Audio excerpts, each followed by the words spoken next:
Didascalie Ministry, par l'Esprit faire parler le Fils de Dieu.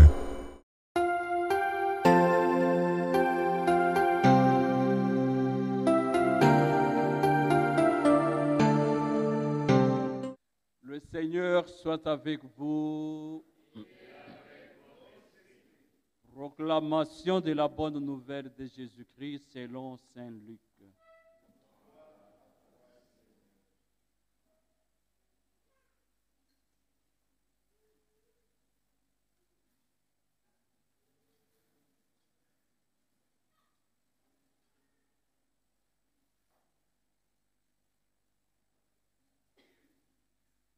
Du milieu de la foule, un homme demanda à Jésus, « Maître, dis à mon frère de partager avec moi notre héritage. »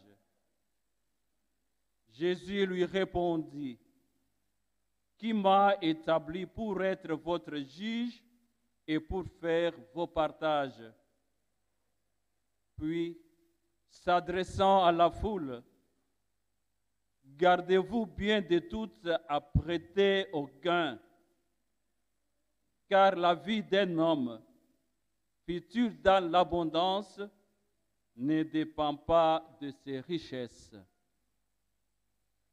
Et il leur dit cette parabole. Il y avait un homme riche dont les terres avaient beaucoup rapporté. Il se demandait, que vais-je faire? Je ne sais pas où mettre ma récolte. Puis il se dit, voici ce que je vais faire. Je vais démolir mes greniers, j'en construirai de plus grands et j'y entasserai tout mon blé et tout ce que je possède. Alors je me dirai à moi-même, te voilà avec des réserves en abondance pour de nombreuses années. Repose-toi, mange, bois, jouis de l'existence. Mais Dieu lui dit, tu es fou. Cette nuit même, on te redemande ta vie. Et ce que tu auras mis de côté, qui l'aura? Voilà ce qui arrive à celui qui amasse pour lui-même, au lieu d'être riche en vue de Dieu. Acclamons cette parole de Dieu. Louange à toi, Seigneur Jésus. Seigneur, nous voulons invoquer le secours de ta grâce, le don de ta présence. Saisis-toi de nos lèvres afin qu'elles puissent annoncer ta parole, ô Jésus. Nous te les reconsacrons. Saisis-toi de nos cœurs, qu'ils soient unis à ton cœur afin de parler à ton peuple, car sans toi nous ne sommes rien. Sans toi, nous ne pouvons rien, mais avec toi, nous pouvons tout, car toi seul nous rends forts. Jésus, nous unissons nos pensées à tes pensées, notre intelligence à ton intelligence, nos sentiments à tes sentiments, afin que nous soyons porteurs de ta parole, une parole de vie, une parole vivifiante, une parole de grâce et de paix. Jésus, nous voulons unir notre âme à la tienne, afin que ce ne soit plus nous qui vivions, mais toi qui vives en nous. Car telle est la grâce que tu nous as faite dans le don du baptême et dans le don du sacerdoce. Esprit Saint, éclaire-nous. Esprit Saint, envahis-nous, éclaire-nous, enveloppe-nous de ta présence, enveloppe-nous de ta lumière. Esprit Saint, viens et parle dedans de chaque cœur. Esprit Saint, viens et agis dans chaque vie ici présente. Merci Seigneur. Bien-aimés, quelle est la raison pour laquelle nous agissons? Pourquoi nous faisons tout ce qui fait notre vie? On pourrait donner beaucoup de raisons à cette question. Il y a des actes que nous faisons qui sont des actes mécaniques,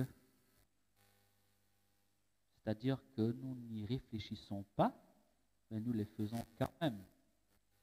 Ils relèvent plus ou moins de l'instinct, ils relèvent quelque part, on va dire, de l'inconscient.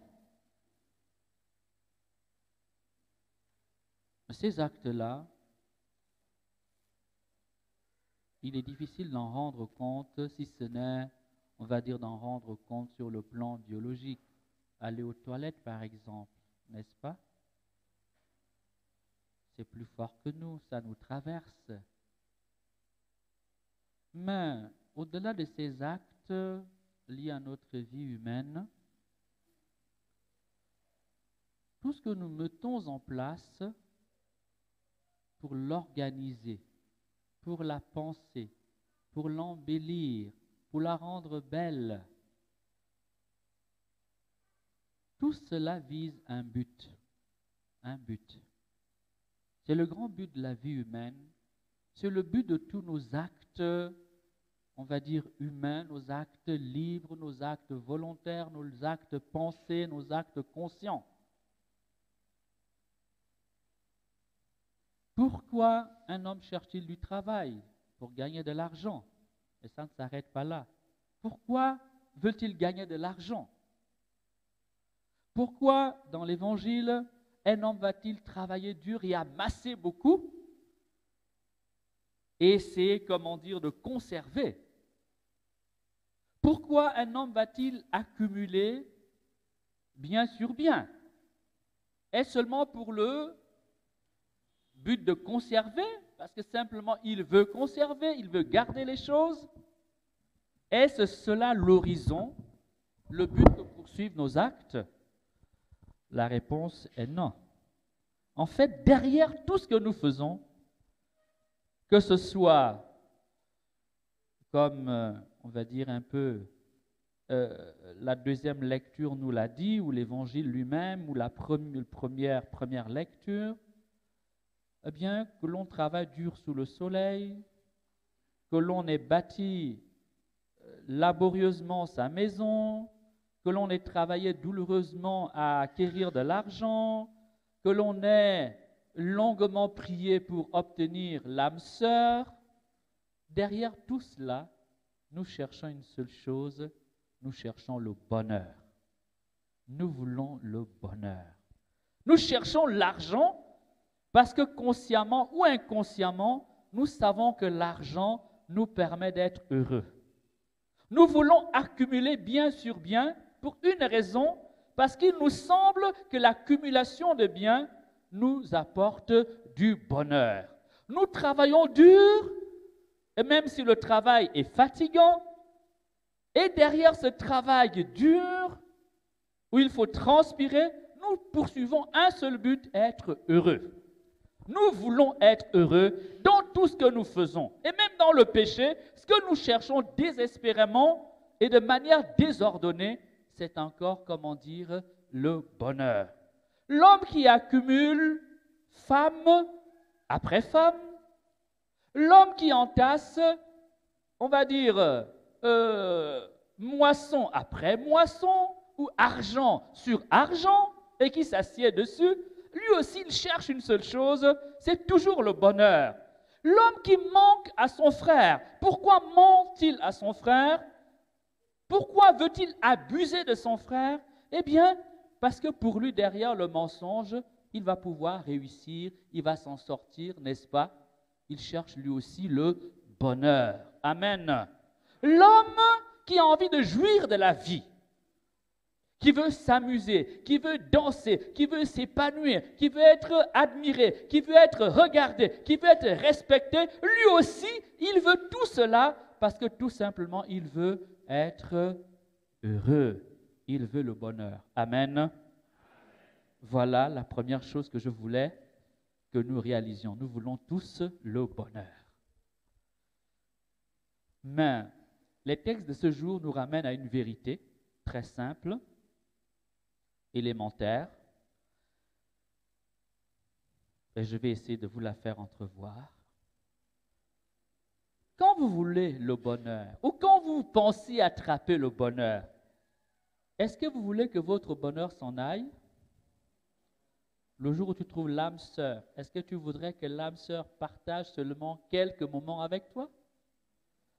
Quand tu as acquis une situation honorable sous le soleil, est-ce que tu voudrais que cette situation-là dure seulement quelques années? Quand tu as acquis beaucoup d'argent, est-ce que tu voudrais que ton argent se dilapide, soit dilapidé et se volatilise comme ça? La réponse est non. Quand tu jouis, comment dire, de la force de la vie, de la force de l'âge, ou même, comment dire, tu es au sommet de ton talent pour les musiciens ici, ou au sommet de ton art pour les artistes, ou au sommet, comment dire, de ton intelligence pour les intellectuels, est-ce que tu voudrais que tout cela décline? En d'autres termes, nous voulons le bonheur et nous voulons le bonheur éternel. C'est le désir caché du cœur de l'homme. Et c'est ce désir qui fait que l'homme de la parabole, n'est-ce pas?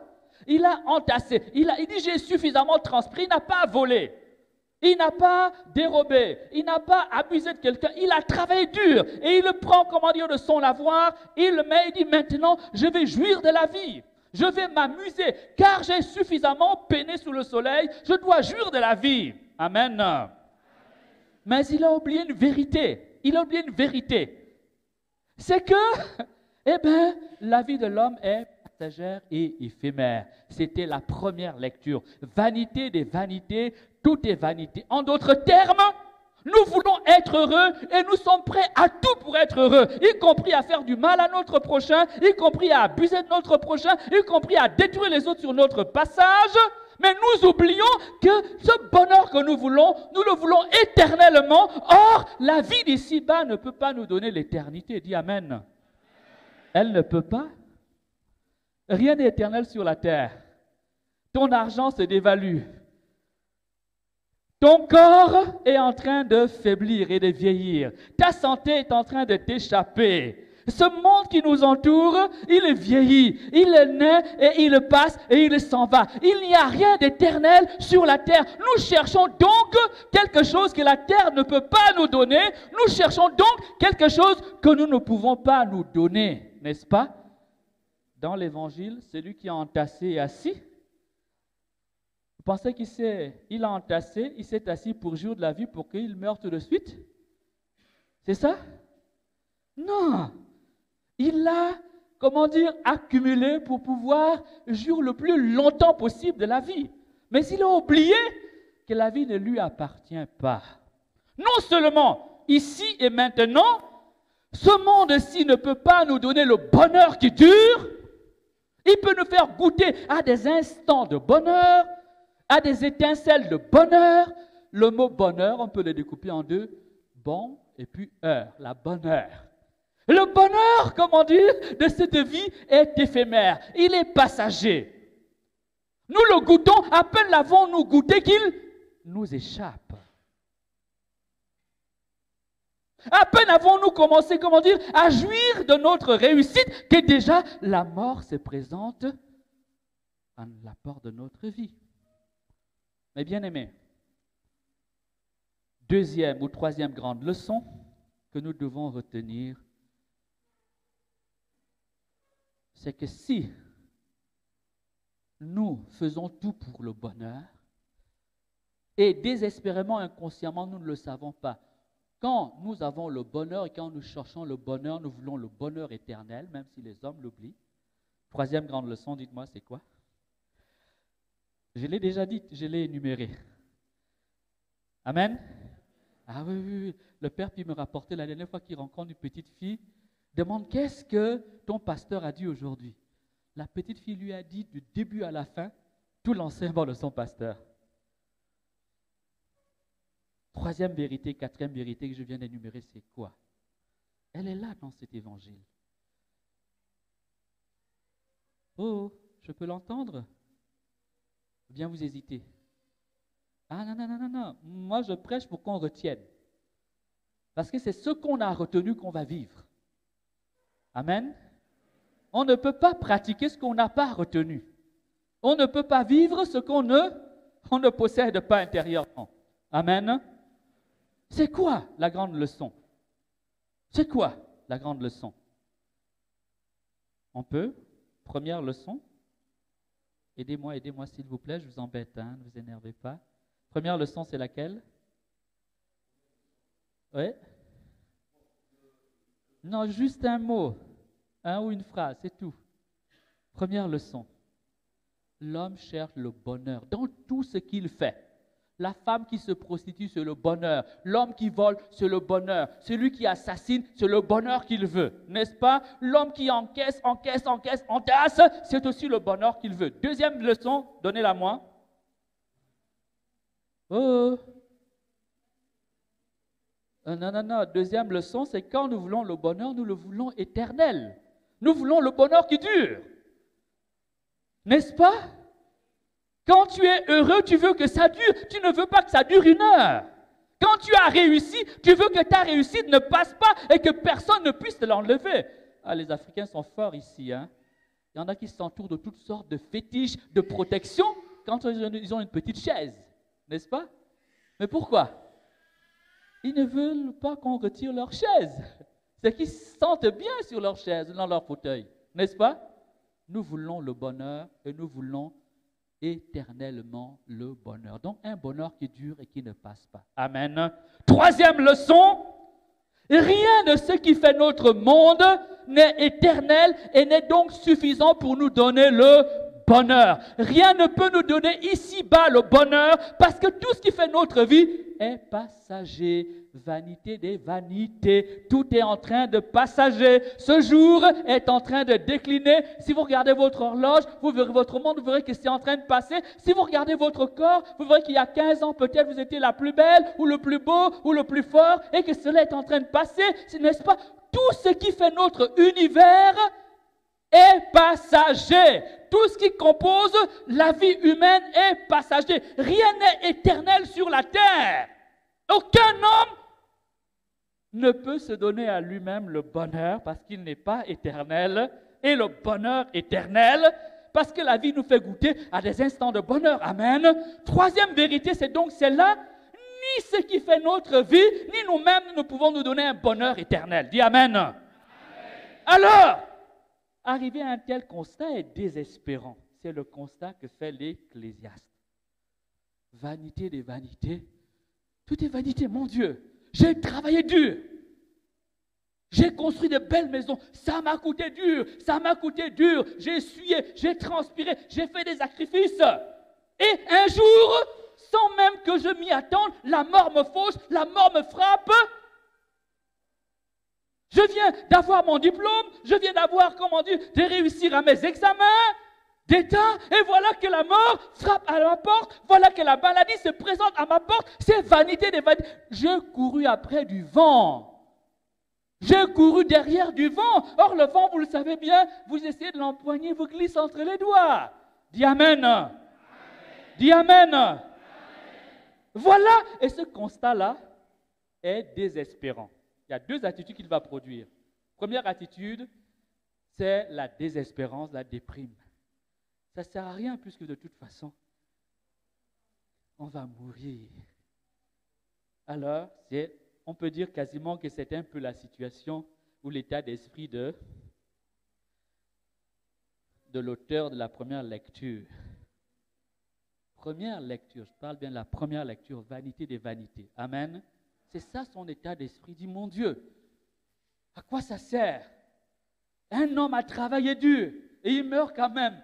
Et il a fait un enfant, ou c'est son cousin, ou c'est son oncle, ou c'est un frère qui va hériter de ses biens, et le frère va détruire tout ce qu'il a bâti en s'amusant. Vous n'avez jamais vu des enfants qui héritent de papa et maman ont travaillé dur. Quand il vient, tout ce que papa a acquis, douloureusement, chèrement, il le dilapide comme ça en s'amusant. Vous n'avez jamais vu ça? C'est l'une des raisons de la pauvreté de l'Afrique. Je ne dis pas c'est la seule. C'est qu'en général, nous héritons, au lieu de multiplier, nous brûlons, nous détruisons. Quand tu as acquis un héritage, quand tu as hérité du travail de ton père, de ta mère, ils se sont sacrifiés, ils n'ont pas pu jouir de cela. Si tu es un homme digne, responsable, tu dois respecter le fruit de leur travail et tu dois le multiplier. Mais si tu es un sot, la terre, tu ne sais pas comment papa a fait pour avoir ce terrain, tu vas le vendre, eh bien, tu es en train d'appauvrir le patrimoine familial et ancestral. Il y a des hommes comme ça. Hein? L'Ecclésiaste s'en plaint et dit c'est désespérant. Ça sert à quoi? En fait, quand un homme a pris conscience de cela, première attitude, c'est, on va dire, la déprime. Ça ne sert à rien puisque de toute façon. Deuxième état d'esprit possible, c'est l'état d'esprit peint par l'Évangile. Mangeons et buvons, car demain nous mourrons. En d'autres termes, voilà ce que j'ai, profitons de la vie à fond. Si tu suis un homme, aligne 40 femmes si tu veux. Si tu as de l'argent, mange dans les plus grands hôtels. Si tu as beaucoup d'argent, fais des voyages partout dans le monde, y compris même en vivant dans la plus grande précarité parce que tu n'as pas envie que quelqu'un hérite de ton argent et vienne faire le pacha dans la maison que tu as construite. Amen. Deuxième attitude, état d'esprit, c'est l'attitude de cet homme-là. Il dit non, j'ai travaillé. J'ai travaillé. Il faut que je puisse bénéficier du fruit de mon travail. Amen. Alors, vous avez, le monde est donc peuplé un peu de tous ces gens-là. Certains qui sont déprimés, les plus lucides sont déprimés. Les moins lucides, eux, s'amusent. La vie est une scène de théâtre. Il faut jouir au maximum. Il faut s'amuser au maximum. Il faut tromper les autres au maximum pourvu qu'on puisse avoir un peu de bonheur. Mais ce qu'ils n'entrevoient pas, c'est que ce bonheur n'est que d'un moment et d'un instant. Amen. Amen. Quatrième ou cinquième grande leçon.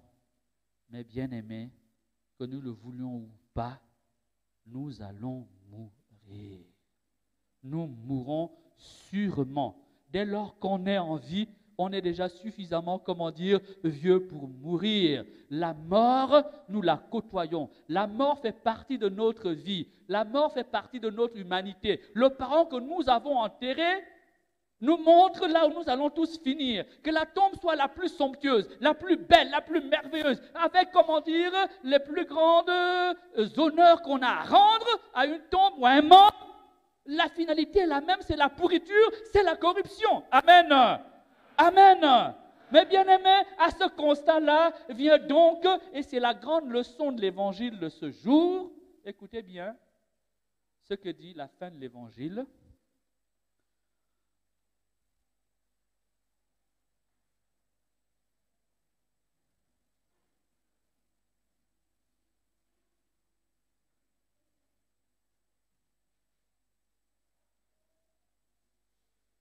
Mais Dieu lui dit, tu es fou, tu es fou. Cette nuit même, on te redemande ta vie, et ce que tu auras mis de côté, qui l'aura? Voilà ce qui arrive à celui qui amasse pour lui-même, au lieu d'être riche en vue du royaume des cieux. Amen. Dis, voilà ce qui arrive à celui qui amasse pour lui-même, au lieu d'être riche pour le royaume des cieux. Tu peux le reprendre après moi? Voilà ce qui arrive au lieu d'être riche pour le royaume des cieux. Ça veut dire quoi? Est-ce que ça veut dire qu'une fois que tu prends ta retraite, tu as bien envie de jouir de ta pension retraite, tu vas mourir? Non, ça ne veut pas dire ça. Ça veut dire qu'en fait, l'homme qui n'a pas tenu compte que la vie est tendue vers la mort, sa fin immédiate, c'est la mort, cet homme-là n'a pas d'avenir. Il est voué à la destruction, il est voué à la mort, pas seulement à la mort physique, mais à la mort éternelle.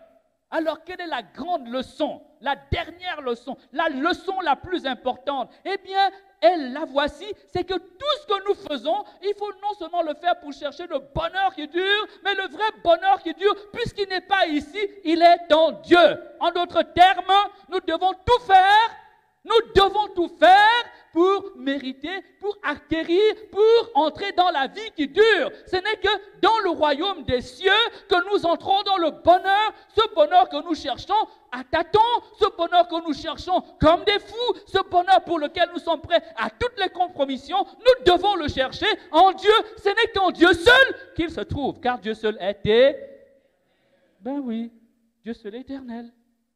Donc tout ce que tu fais là, que tu le veuilles ou pas, est voué à la ruine, à la mort. Si tu veux donc un plein bonheur, si tu veux que ton bonheur serve, si tu veux que ton bonheur dure, si tu veux que tout ce que tu as soit éternel, tu n'as qu'un seul secret pour le rendre éternel, c'est le vivre en Dieu. C'est le placer en Dieu. C'est d'amasser pour le ciel. Oh Dieu, mon Père, ça veut dire quoi? Que je ne dois plus m'habiller normalement, je ne dois pas avoir une belle maison? Non! Ça veut dire que tu dois vivre en faisant en sorte que tout ce qui est que tu fais, que tout ce que tu penses, que tout ce que tu organises, que tout ce que tu sèmes, soit fait selon Dieu, soit fait dans l'esprit où Dieu le demande, soit fait en communion avec Dieu, que tu manges, que tu boives, que tu travailles, que tu gagnes de l'argent, fais en sorte que cela glorifie le nom de Dieu, car seule la communion avec Dieu t'assure, comment dire, la résurrection et le bonheur éternel. On peut donc réussir sur la terre, mais si on n'a jamais vécu pour Dieu, la vie est un magnifique échec. Parce que 80 ans, un siècle, 115 ans, 130 ans, supposez que vous avez le courage d'arriver là. C'est quoi face à l'éternité? Hein? Il y a des jeunes encore qui ont la mémoire, l'intelligence bien ouverte là. Hein? L'infini. Vous mettez l'infini, un chiffre infini. Vous mettez à côté 80 ans. Est-ce qu'il y a une comparaison? Il y a un match? Vous voyez?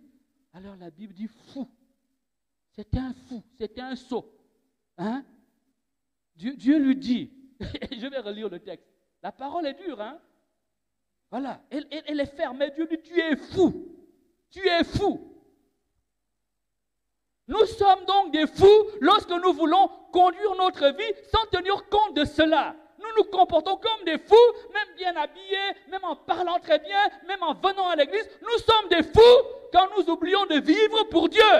Nous sommes des fous quand nous oublions que notre vie va finir et qu'il nous sera demandé compte de notre vie. Nous sommes des fous quand nous voulons être heureux toujours et nous oublions que la vie ici ne nous donne pas le bonheur toujours. Amen, amen, amen. Amen. Amen. Amen.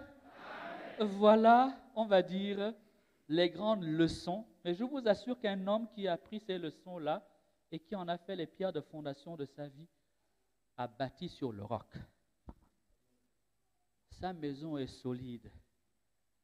Quand viendra la mort, il résistera à la mort. Il passera par-delà la mort. Et Jésus dira alors que celui qui vit et croit en lui, celui qui croit en lui a la vie éternelle. Il a la vie éternelle. Il l'a déjà. Quand tu vis de Dieu, quand tu vis pour Dieu, quand tu vis avec Dieu, quand tu vis en Dieu, tu as déjà l'éternité. L'éternité est en semence en toi. C'est comme une semence qui est dans ton âme, dans ton cœur. Tu es arrimé à l'éternité. Tu vis sur la terre comme les autres hommes. Amen. Ou comme les autres femmes. Mais déjà, ton âme est connectée à l'éternité. Amen. Ça ne veut pas dire qu'il faut absolument que tu sois pauvre, comme si tu étais glorifié quand l'homme mourait de faim.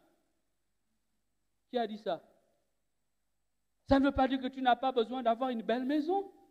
Dieu n'est pas glorifié quand l'homme vit dans la misère et dans la saleté. Ce n'est pas vrai. Ça veut dire que ce que tu as, tu dois l'utiliser pour le bien. Autant tu dois prendre soin de toi, autant si Dieu t'a donné beaucoup, il faut faire du bien autour de toi. Amen. Car c'est ce bien que tu fais qui sera ta grande richesse et ton bonheur dans l'éternité. C'est le bien. Amen. Et on peut dire que c'était ça, la grande leçon de la deuxième lecture. Je vais la relire et j'arrête. Deuxième lecture. Vous vous souvenez? Je peux la relire? Hein? En espérant qu'après vous ne serez pas des fous ou des folles. Parce que le monde est peuplé de fous. Hein? Voilà. De fous et de folles. Mais qui s'ignorent. D'ailleurs, quand vous demandez à quelqu'un, vous dites à quelqu'un, si vous dites à un fou qu'il est fou, vous direz qu'il n'est pas fou. Hein? Le fou n'est jamais. Je me suis dit, c'est terrible. Parce que quand vous avez déjà vécu avec des fous, et nous vivons tous avec des fous sans le savoir, mais quand vous avez vécu avec un fou, un psychopathe cliniquement déclaré, vous dites qu'il est fou, tu dis qu'il n'est pas fou. Hein? Tu dis, mais regarde comment tu vis. Tu dis, non, il n'est pas fou. Tu prends le comprimé, tu dis, mais toi, tu veux me tuer? Le comprimé devient pour... Amen. Le fou n'est jamais conscient qu'il est fou. Et c'est un signe de folie. Amen. Amen. Ah oui, c'est un signe de folie. Et c'est pour ça qu'il faut les attraper pour les amener à l'hôpital. C'est pour ça qu'il faut les attacher pour les protéger d'eux-mêmes. Ils ne sont pas conscients, ils ne sont pas lucides sur leur état. Amen. L'homme qui ne vit pas de ces valeurs-là, de ces vérités, est un fou qui s'ignore. On va lire la deuxième lecture. Frères, vous êtes ressuscités avec le Christ. Recherchez donc les réalités d'en haut. C'est là qu'est le Christ assis à la droite de Dieu. Tendez vers les réalités d'en haut et non pas vers celles de la terre. En effet, vous êtes morts avec le Christ, votre vie reste cachée avec lui en Dieu. Votre vie est en Dieu dans le Christ. Quand paraîtra le Christ, votre vie, alors vous aussi vous paraîtrez avec lui en pleine gloire. Faites donc disparaître, faites donc mourir ce qui appartient encore à la terre. Écoutez, qu'est-ce qui appartient à la terre? Tout le monde ici est concerné. Impureté, débauche, passion, les mauvais désirs, la petite jouissance. Vous savez ce qu'on appelle la petite jouissance? Tous ici, nous sommes habités par la petite jouissance. Ça va? Est-ce que ça va? Parce que vous n'avez pas l'air d'en être conscient, hein? La petite jouissance. L'homme a envie de jouir. La femme peut jouir de la vie. Ça prend tout simplement différentes orientations. Un, ce sera l'alcool. L'autre, ce sera peut-être le pouvoir. L'autre, ce sera peut-être, la domination sur les autres. L'autre, ce sera peut-être la sexualité. L'autre sera peut-être la vantardise, le fait d'être bien habillé, de montrer que c'est lui, n'est-ce pas? Mais tout cela fait partie de la volonté de jouissance. Nous voulons jouir. Amen. Alors, qu'est-ce qu'il faut donc faire mourir? Écoutez encore, je relis. La débauche, l'impureté, la passion, les désirs mauvais, et cet appétit de jouissance qui est un culte rendu aux idoles. Donc tu peux ne pas avoir de fétiche, tu peux ne pas avoir des marabouts, tu peux ne pas aller voir je ne sais pas comment on les appelle ici, mais dès lors que tu es animé et conduit par l'appétit de jouissance, tu es un idolâtre. Plus de mensonges entre vous. Débarrassez-vous des agissements de l'homme ancien qui est en vous et revêtez l'homme nouveau, celui que le Créateur refait toujours à neuf à son image pour le conduire à la vraie connaissance. Alors, il n'y a plus de Grecs, de Juifs, d'Israélites et de païens, il n'y a plus de barbares, de sauvages, d'esclaves, d'hommes libres, il n'y a que le Christ en tous, il est tout. Amen. Mes bien-aimés, en fait, si nous voulons donc le royaume des cieux, on va dire, et c'est l'application pratico-pratique, il faut faire ceci. Un, éviter tout ce que Dieu n'aime. La maison de notre vie soit bâtie sur ces vérités. Ne les quittez jamais à l'esprit. N'oubliez jamais cela et vous verrez que votre vie sera toujours cadrée. Car, on va dire au détour des circonstances de la vie, nous sommes tentés, nous sommes tiraillés. Mais quand tu sais garder le cap, il te sera difficile de ne pas entrer dans le royaume des cieux au nom du Père et du Fils et du Saint-Esprit. Amen.